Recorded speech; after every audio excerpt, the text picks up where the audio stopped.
Hi, and welcome to the 2020 Connections for Abused Women and Their Children Sounds of Silence Gala, live across the United States as we go virtual for the first time ever from right here in Chicago.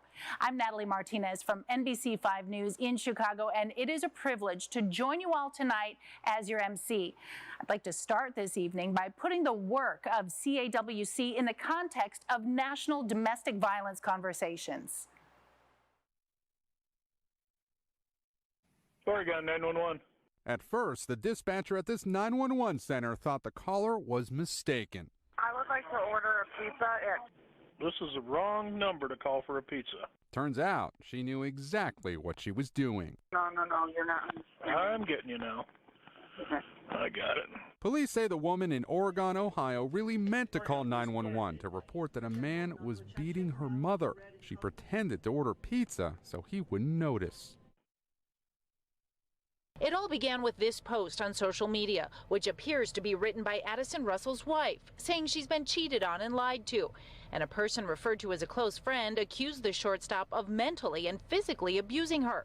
The serious claims on the minds of some fans at tonight's game. Really surprised, but don't know enough about it to really comment. Innocent till proven guilty, so. Exactly. I support him, but I need to know a lot more. The executive director of Connections for Abused Women and Their Children, CAWC, says they received an uptick in calls because of this. Oftentimes when there's a high-profile case, it is sort of the impetus for victims to come forward. When they go public, or even if someone goes public on their behalf, there can be certain risk of future danger. If it is indeed true, Russell needs to be held accountable.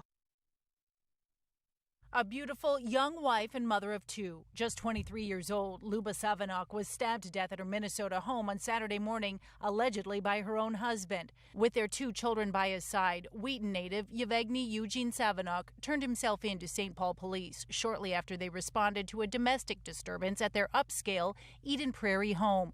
Luba's brother tonight. She was also 26 weeks pregnant with a baby boy. She was excited to meet and name Ellis. Time the young couple lived in Wheaton, DuPage County court documents show that Luba filed for an order of protection after several domestic disturbances. As for what happened here and why, unfortunately, I think this is another tragic case of domestic violence. Now to the other big aspect of this story, and that's domestic abuse.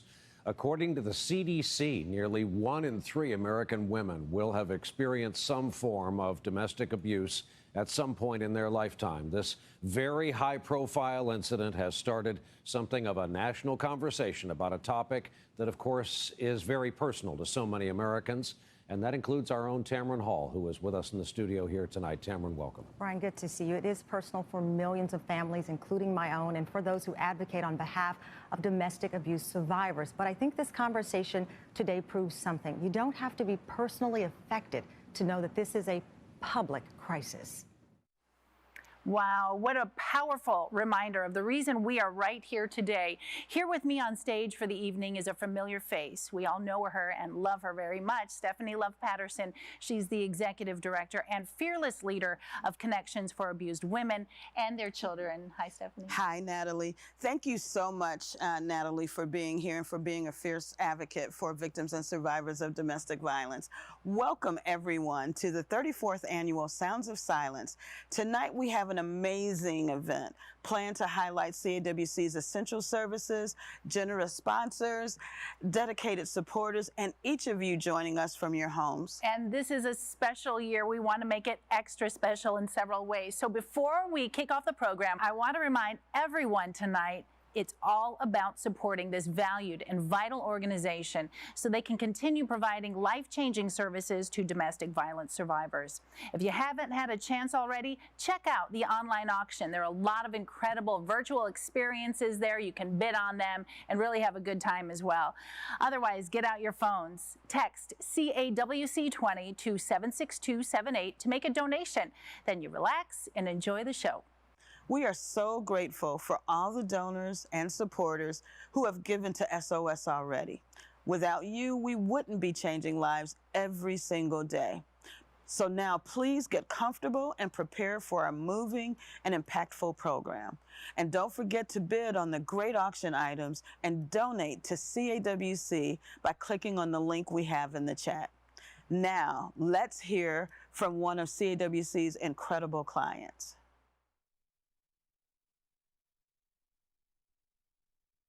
My name is Brianna, and I am a survivor.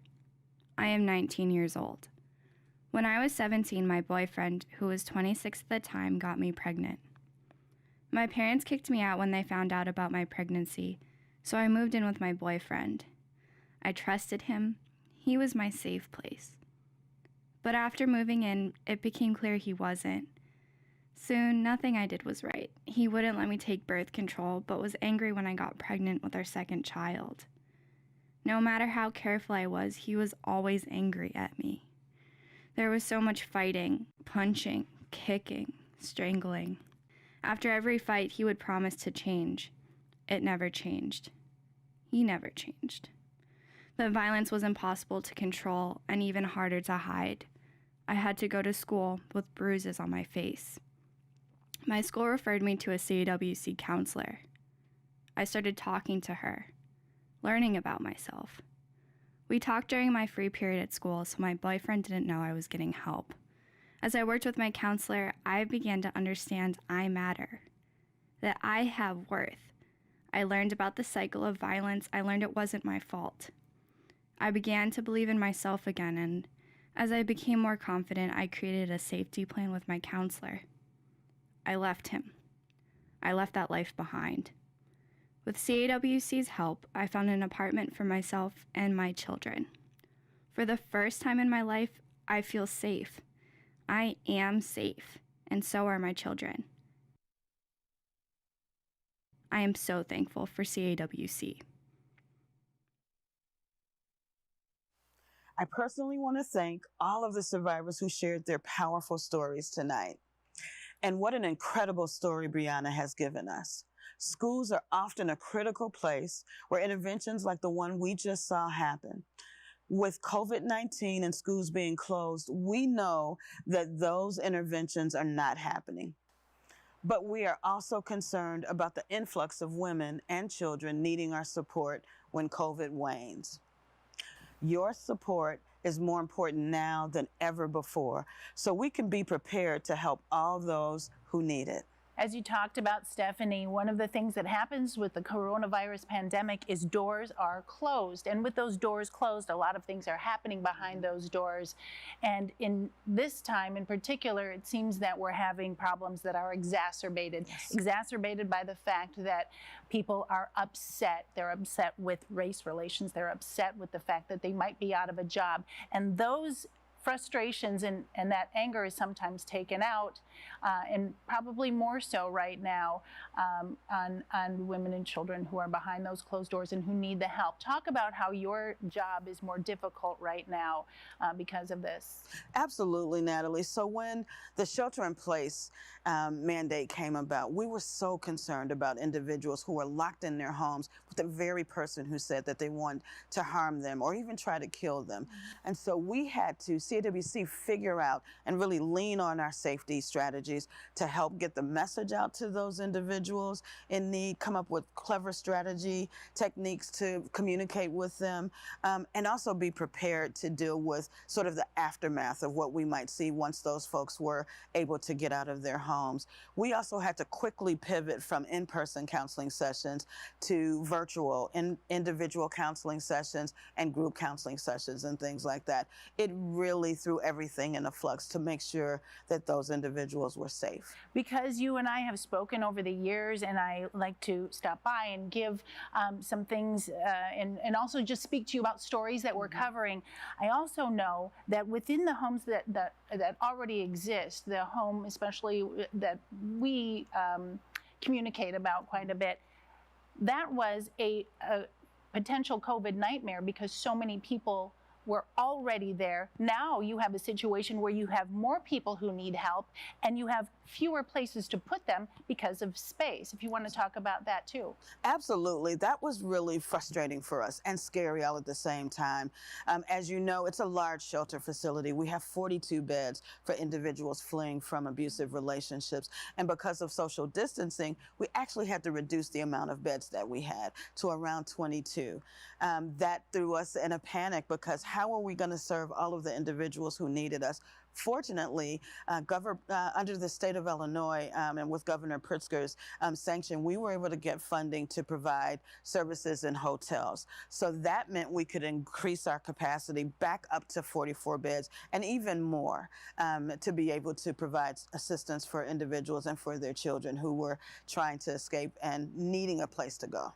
Over the years, we know where the need is and where that lies. This year in particular, the donation that folks watching now might make might go even farther and is probably more important than ever. Your donations, everyone, will help us to be able to continue those life-saving services, first of all, but also help to deal with issues of lack of housing, lack of educational tools for children who are now doing remote learning. So with funding we get today, we can actually buy Chrome notebooks and all kinds of other educational materials to help moms and dads who are helping their kids at home.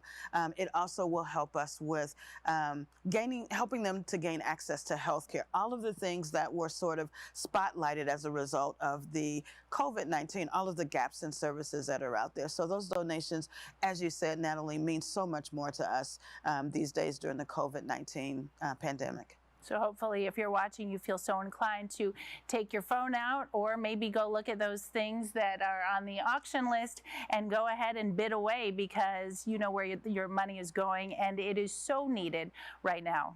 And to get this incredible work done takes an incredible staff, and Stephanie Love Patterson and her staff have done incredible work. So if you want to talk about those that help make this all possible, Stephanie, and the staff that really puts forth all this this labor of love every day and night. Well, thank you so much. Our staff are absolutely incredible. They are amazing, dedicated, fearless advocates for the individuals that we work with. And they, throughout COVID-19, have worked day in and day out, sometimes throughout the night because we have 24-hour services at Greenhouse Shelter. And they just do the best that they can in terms of providing advocacy and support and safety and just resources that victims and survivors need so desperately during this time. And I'm delighted that we get a chance to hear from some of our staff today. And we're going to start with our amazing shelter director, Beatrice Burgos. Everything that is done is on behalf of the survivor, for survivors to overcome their difficulties, their trauma, and to be able to become free of violence. And the celebration in the house is when women accomplish their goals to find housing, get on a stable job, and that the relationship with their children is improving. That is really a celebration for everyone. One of the really meaningful parts of my job is in counseling sessions, after building a connection with the survivor I'm working with and providing domestic violence psychoeducation, getting to hear the survivor say that they know the abuse is and was never their fault and are taking steps in their healing journey. As I have facilitated some of the support groups, it really makes me happy to see the clients come into the group and feel very excited to share with others, be able to have that support system they didn't have in the past. One of my most profound moments is when I had a client that didn't know how to count change. She had got a job at a grocery store only doing stock and came and told me about it, that she wanted to be a cashier, but she didn't know how to count change. During her relationship, she was not able to have money or even hold money. So I got a bag, put some change in it, brought it to work, and when she would come in, we would count change. And she was so thankful for being able to count change that she got promoted to being the cashier at a nice grocery store. And when she left, I gave her that bag of change, and she told me that that change literally changed her life. I heard back from her probably about a month ago, and now she is in school for nursing. Facilitating groups, hands down by far, the most impactful part of my day. It is an honor to hold space with men and women survivors of domestic violence as they share their stories, share what's on their hearts, and help them navigate their experiences. I think it brings them a sense of community to sit amongst each other and realize they're not alone. Some of my most profound experiences have been when people who were served by the agency, maybe even as a child, tell me about the impact that their services had on their lives and their desire to get involved and support others who may be experiencing some of the same challenges that they once confronted. It's these experiences that let me know our services have truly made a difference and give me hope for a better and safer future. Thank you to CAWC's amazing staff. They work tirelessly every day to provide services, counseling, and support to victims and survivors of domestic violence, and I'm so glad you had an opportunity to hear from some of them today.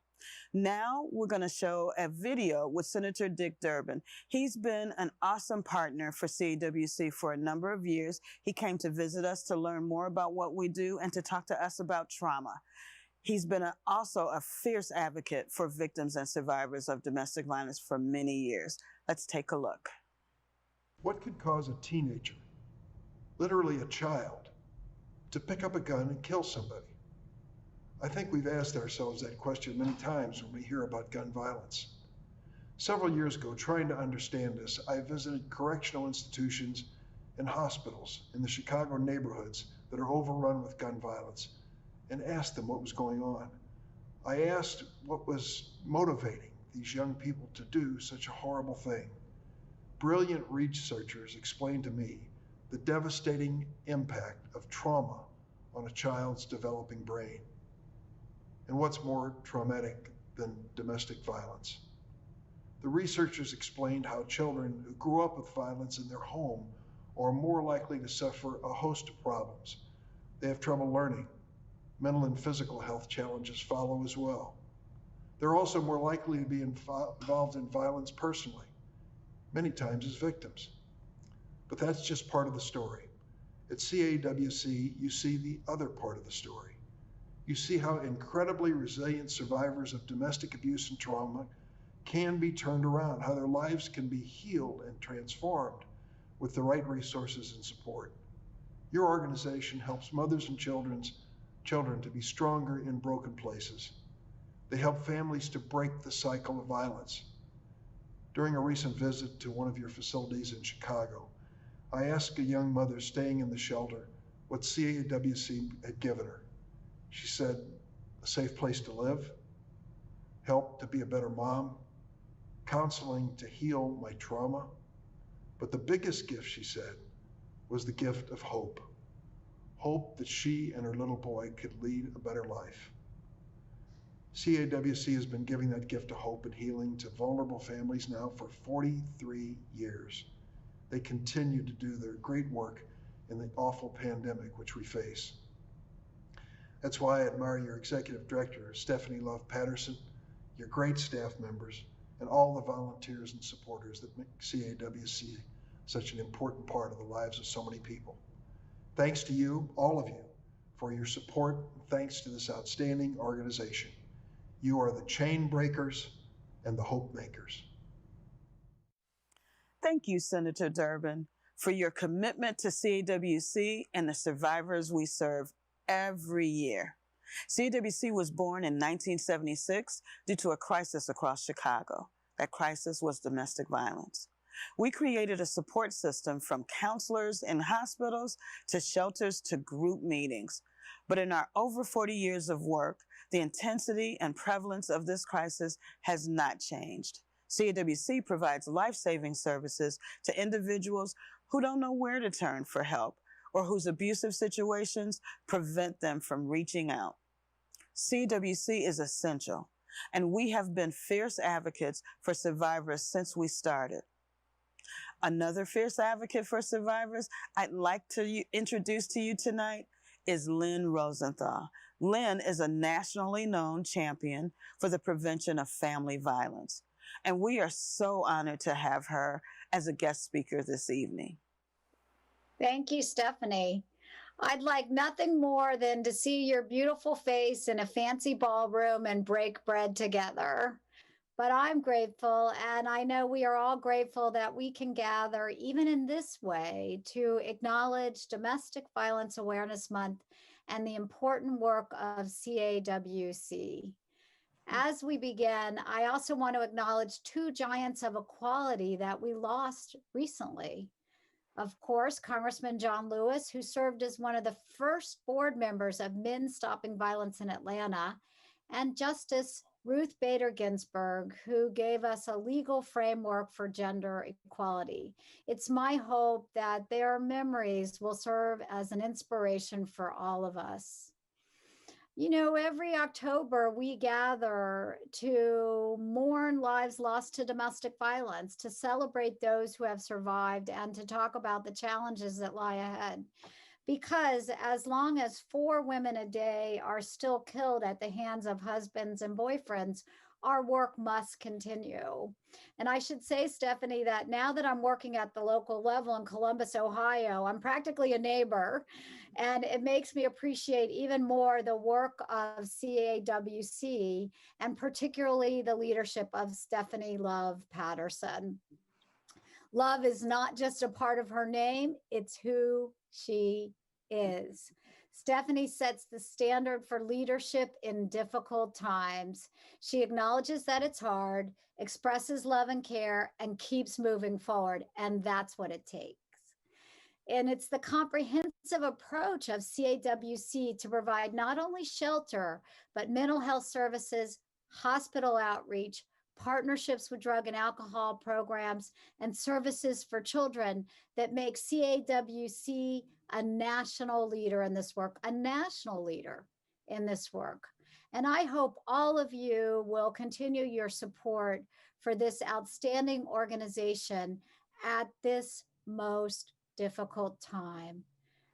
The pandemic, as you all know, has laid bare disparities in our society. Disparities based on race, on income, on access to health care. Among those who are most invisible at this time are survivors of domestic violence and their children. It's incumbent upon all of us to help survivors feel less alone at this most difficult moment in time.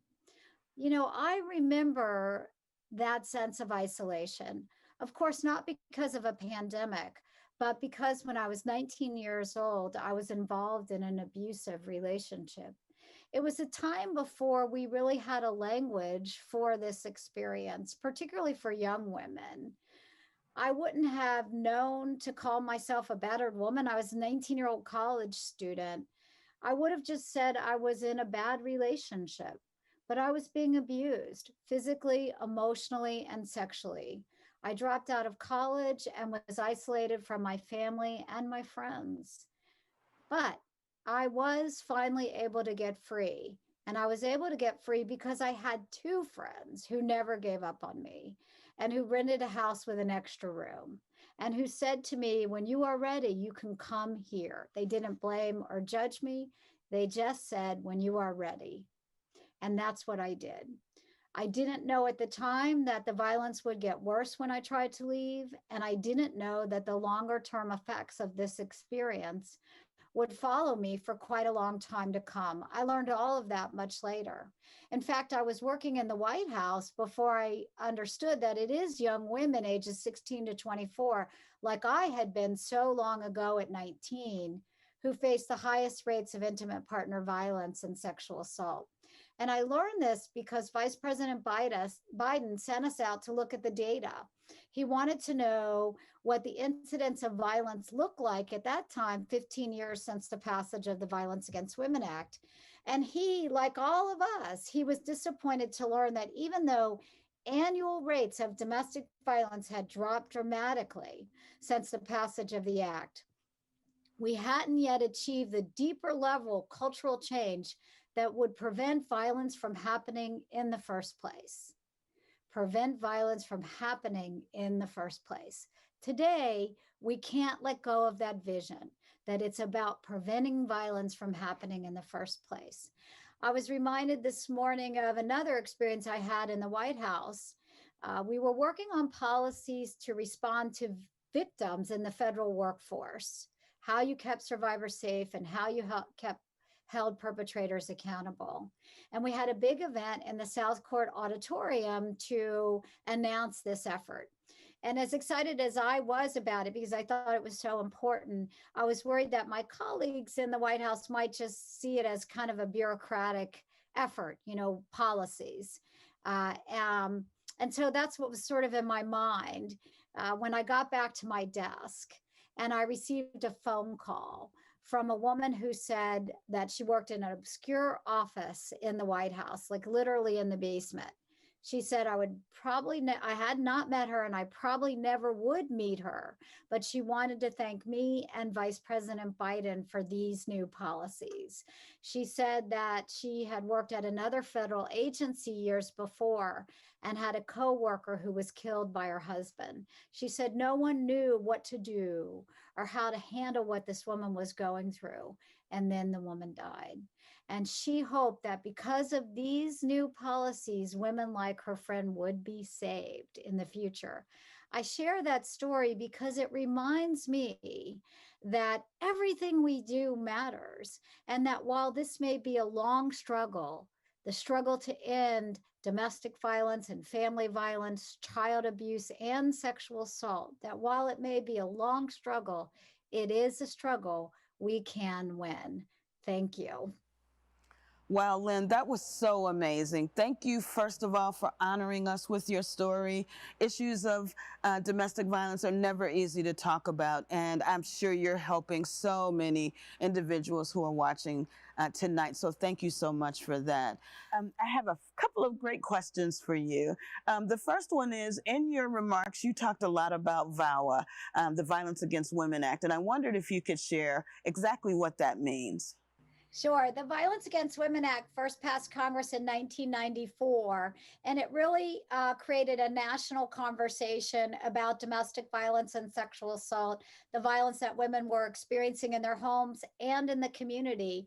And it passed after Vice President Biden held hundreds of hours of hearings, took testimony from survivors, from advocates, from experts like you, from researchers in the field, and through that he developed the legislation that created reforms in the criminal justice response to violence against women, that created best practices for states in order to receive funding under the act, and that really raised awareness about this epidemic of violence that women were experiencing.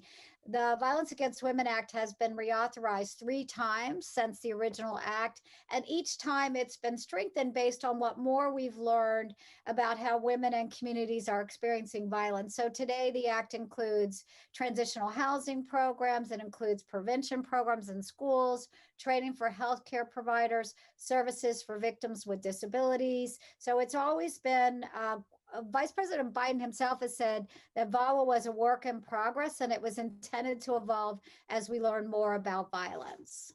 Well, thank you so much. That's so important. And so important for people to understand why it's important to reauthorize the Violence Against Women Act, which is so key. Can you talk to us a little bit about you've been doing this work, you and I both, for a really long time, and sort of what the face of victims of domestic violence look like? I would say in the beginning, I think this movement was very focused on the experience of domestic violence in the home.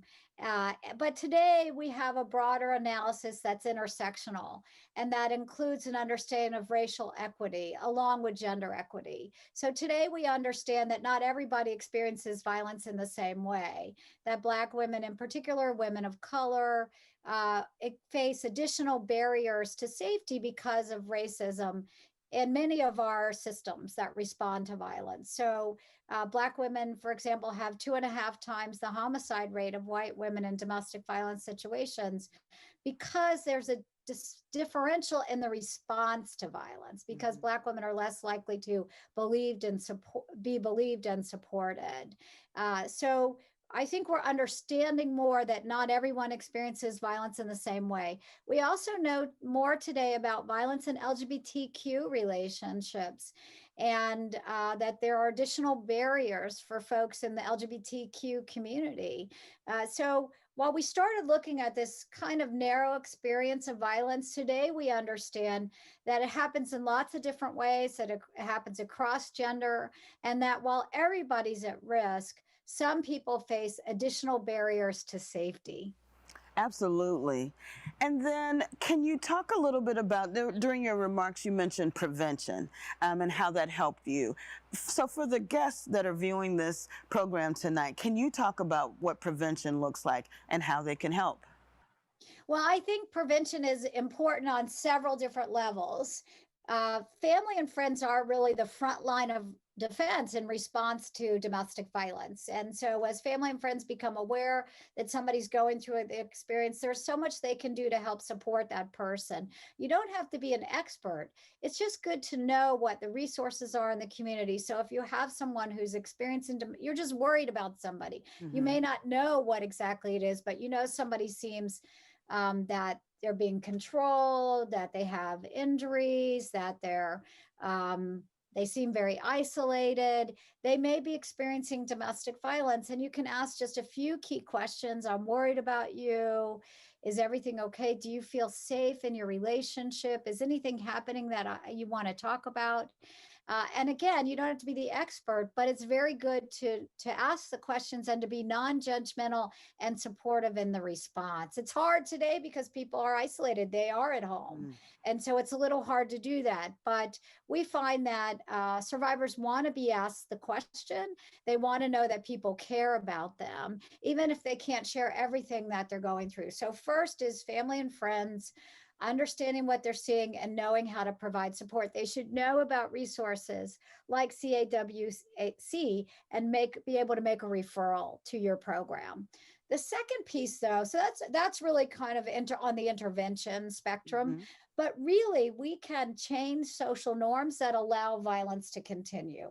So we actually can work with young men, young women, young boys and girls and others to prevent violence from happening in the first place. There are really successful evidence-based programs, for example, in middle schools that teach young people about how to understand early indicators that a relationship may not be as it should be, how to get help for that in the early stages, and how to change the attitudes that actually support that. I'm heartened these days when I work with young men because I find that a lot of young men are really embracing this cause as their own, that they really see that there are different ways to be a man, that being a man doesn't have to be about dominance and control and use of violence, but that being a man can be about respect and equality and openness and support for the women and girls in their lives. So I'm very heartened by the idea that notions of gender are changing and that's what's going to help us in this fight. Thank you, Lynn, so much for your inspiring words tonight.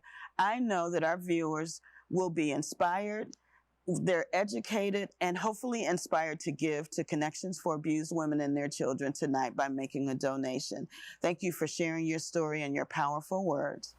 And now I have the honor of introducing the Obama Foundation's Chief Engagement Officer, Mr. Mike Strautmanis. I was so happy to hear that Mike Strautmanis was going to be a part of this program as well, because Straut, as we called him, was so helpful to me when I started at the White House. I didn't actually know really what I was doing, and he helped me understand how to bring people together to work on violence against women, and he helped me get additional staff in my office. And so it's a great pleasure, Straut, to be a part of this cause with you, our mutual passion for ending violence against women. Hi, I'm Mike Strautmanis. I'm the Chief Engagement Officer at the Obama Foundation. I'm pleased to be here to celebrate the achievements of Connections for Abused Women and Their Children, Chicago's oldest domestic violence organization. I grew up in this city, and as a Chicago native, it's a privilege to support the organization that started our first women's domestic violence shelter and support hotline. Domestic violence is a serious and pervasive social issue resulting in devastating physical, psychological, and economic consequences. This pandemic, the call for racial justice, the economic crisis we're all in right now, has made all the issues of domestic violence so much more critical, so much more dangerous for victims. So much more support is needed for survivors. So I just want to congratulate CAWC for their commitment and perseverance to supporting survivors and the Chicago community. So thank you for doing this. Thank you for allowing me to join you. Welcome to my home, a place of safety and security. And let's do everything that we can to make sure that everybody's home is free from domestic violence. Thanks a lot.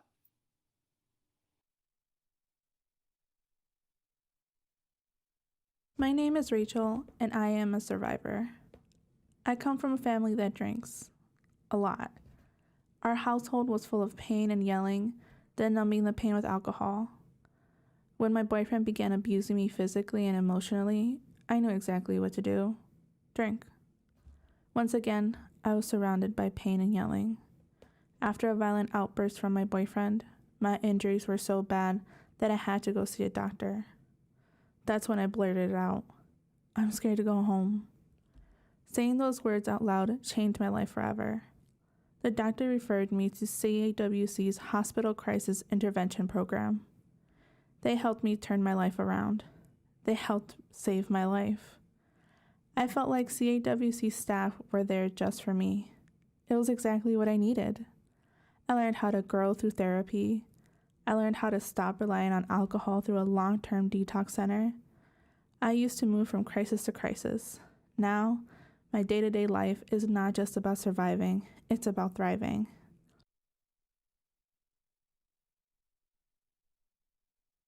Thank you, CAWC, for saving my life.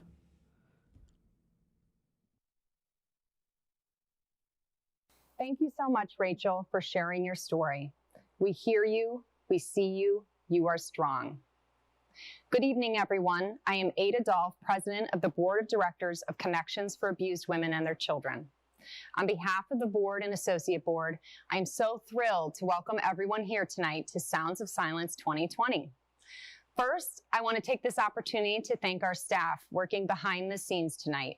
We were devastated to have to postpone our March event, which accounts for almost 50% of our yearly fundraising. Though this has been a great example of the resilience and creativity of our team to turn what could have been a disaster into a wonderful opportunity to have even more people experience Sounds of Silence. I also want to be sure I thank our wonderful sponsors and donors. You make this event and the support we provide for our survivors day after day possible. And please, remember to donate this evening if you haven't already. The survivors we serve depend on it. It is now my pleasure to introduce our Champion Award recipients for 2020. The Champion Award is our way of acknowledging those who have played a key role in helping us achieve our mission of ending domestic violence. This year's recipients truly exemplify the tremendous generosity of the Chicago community. Both our awardees experienced the impact of the Me Too movement on the Chicago restaurant and bar industry. They turned that passion and momentum into support for victims of domestic violence. We are so proud to call them partners. Our first award recipient tonight is Daniela Caruso. Daniela is a veteran of the restaurant industry, galvanizing the support of 70 restaurants to create the first ever industry night for domestic violence. On top of the community awareness and support this generated, Daniela also raised over $18,000 for CAWC. From myself, the board, and the staff of CAWC, congratulations and thank you, Daniela.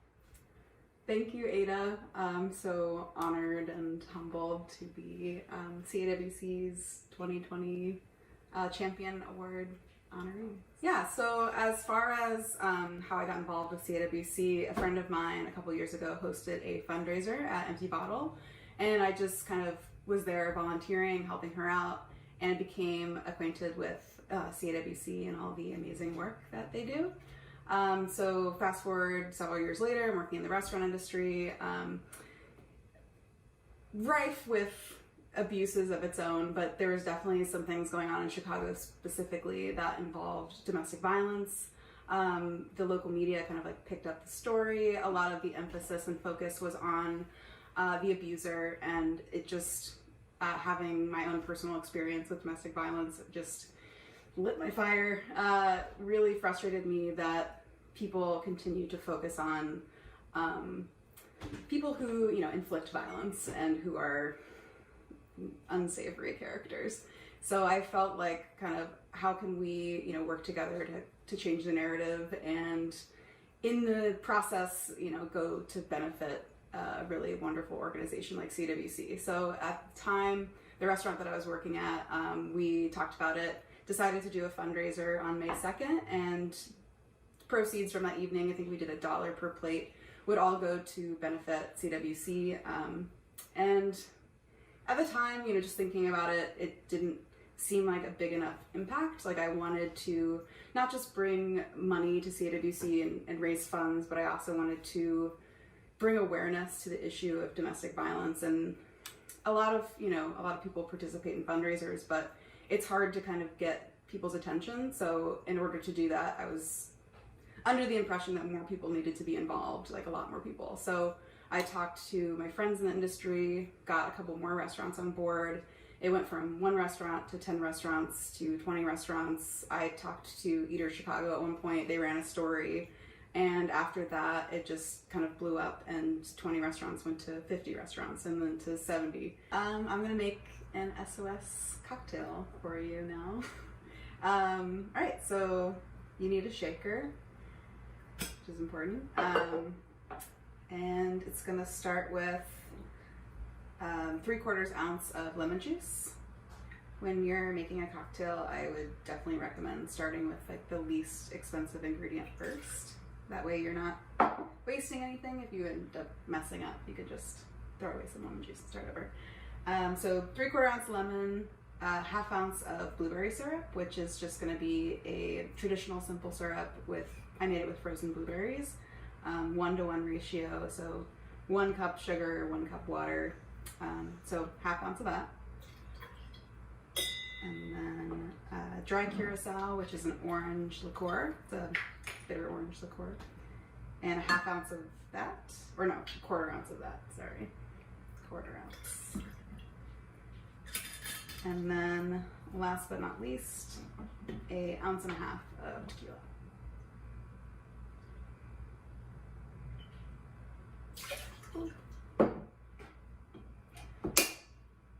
Put all those things into a shaker, fill it with some ice,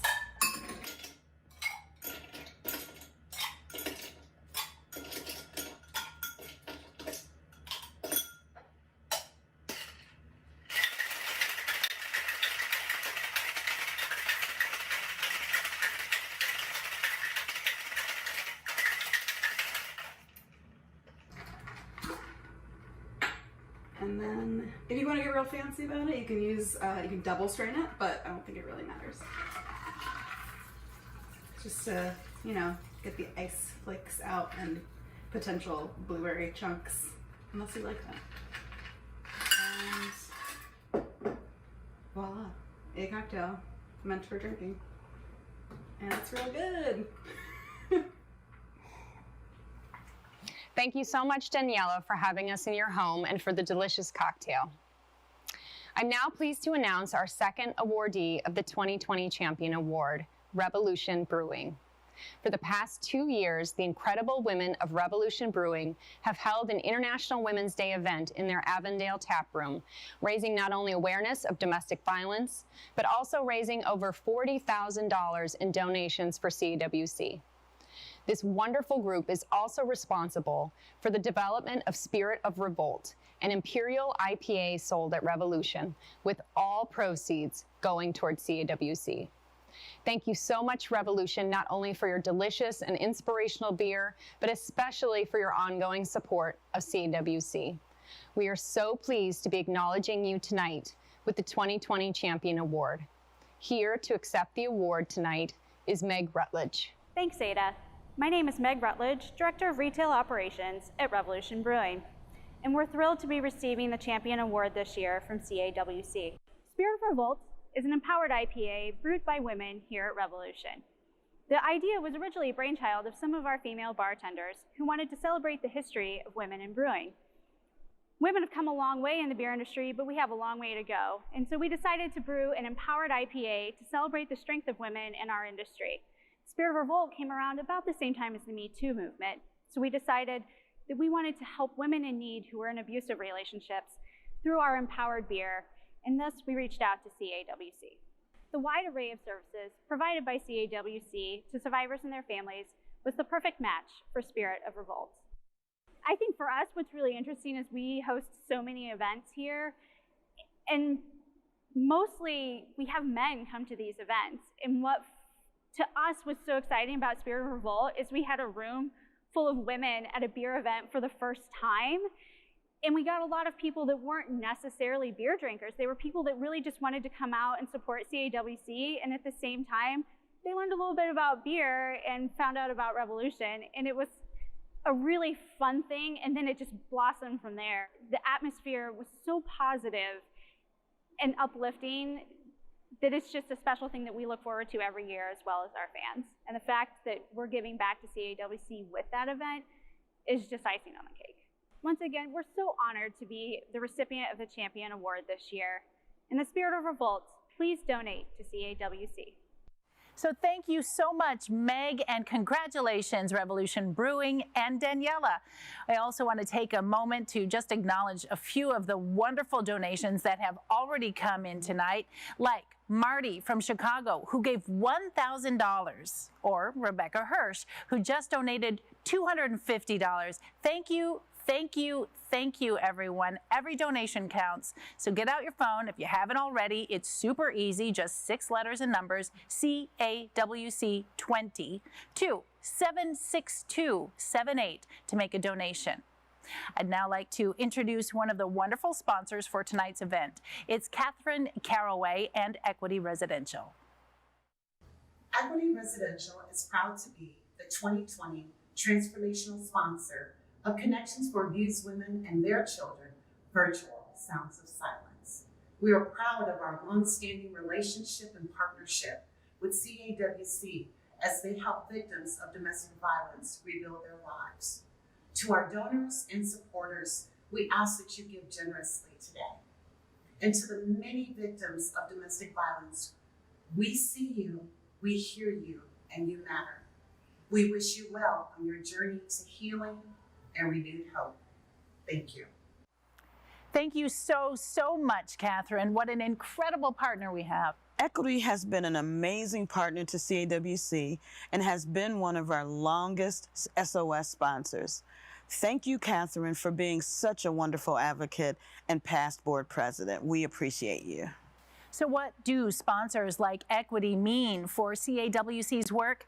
We know we love a sponsor, but what impact do they really make? To put it in perspective, last year, CAWC was able to provide 12,000 hours of counseling. The support of our sponsors doesn't come down to just meeting a budget. It comes down to changing the lives of domestic violence survivors. It's important to us as an organization, but it's critically important to the survivors we work with. Thank you, everyone, for joining us tonight on this very special occasion. Thank you so much, Natalie, for all of the work that you're doing, for being such an advocate. It's been wonderful having a professional and a friend sitting with me here tonight. It has been a pleasure. It always is a pleasure working with you. Our partnership, our NBC partnership with CAWC and the Sounds of Silence always warms my heart, and I know that it is going to last for several years to come, and I hope it does for all of you who are watching as well tonight. This evening, we hope we were able to show how domestic violence impacts all communities and the role CAWC plays in saving lives every single day. The stress from the COVID-19 pandemic and the racial injustices that we recently witnessed have resulted in especially difficult times for so many of our survivors. I'm proud that through it all, CAWC has been there to provide help and hope. Your support is so important during these times, and with it, we will continue to change lives. We leave you tonight with just one more incredible survivor story. Thank you and good night.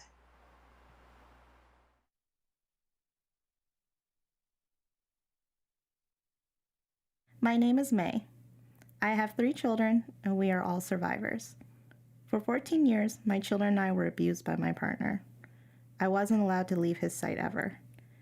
Even when he left the house, I had to call him so he always knew my every move. I was alone, but never by myself. He gave me scars. He hurt our children, especially the youngest. Her fear infuriated him.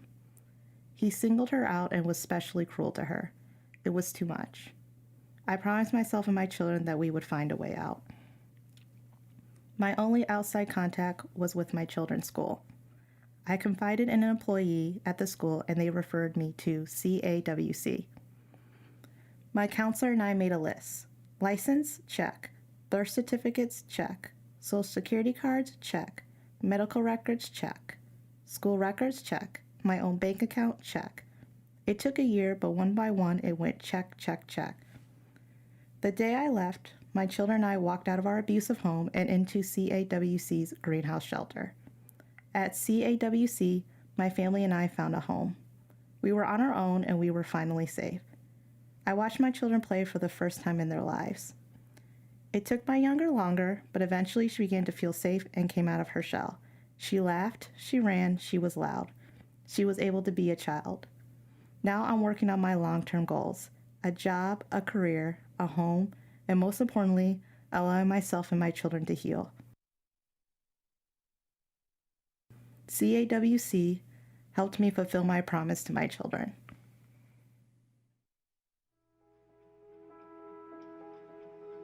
Thank you.